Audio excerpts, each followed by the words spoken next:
एक औरत ने सड़क पर एक बेघर बूढ़े को भीख मांगते देखा, जिसके बाल बड़े थे और कपड़े भी फटे हुए थे। इस रात ठंडी हवा चल रही थी और इस बूढ़े शख्स ने फटा हुआ कोट पहना हुआ था। औरत को इस शख्स पे तरस आ गया और इसकी मदद करने के लिए रुक गई। औरत की खैरियत पूछने पर बुजुर्ग ने सोचा कि शायद वो इसका मजाक उड़ाने का इरादा रखती है और उसे दूर जाने को कहा। क्या आपको भूख लगी है? औरत ने पूछा।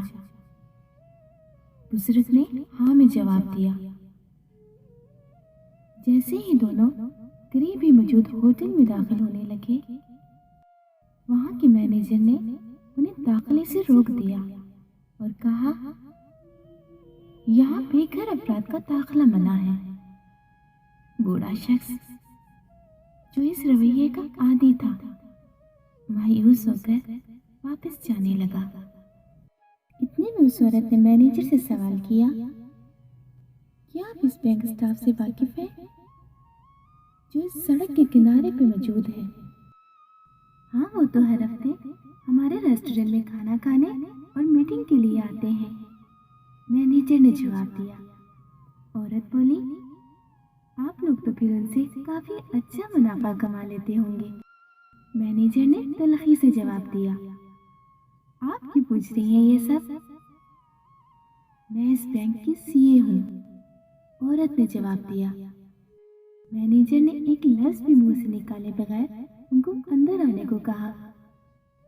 सीए के रवैये को देखकर बूढ़े शख्स ने हैरानगी से पूछा, आपने मेरे लिए सब क्यों किया? सीए बोली, मैं भी एक बेघर लड़की थी। हमारे पास खाने पीने के लिए ज्यादा कुछ नहीं होता था। जब मेरी अम्मी कुछ पैसे जमा करती थी कि हम रेस्टोरेंट में खाना खा सकें, तो हमसे भी इसी तरह का सलूक किया जाता था। जिस दिन मैं बैंक की सीए बनी, उस दिन मैंने अहद कर लिया कि मैं किसी भूखे शख्स को खाना खिलाने का मौका जाया नहीं करूंगी। हम सब बराबरी की मोहब्बत के हकदार हैं। कभी भी किसी गरीब इंसान को इकारत की नजर से नहीं देखना चाहिए। गरीब होते देर नहीं लगती।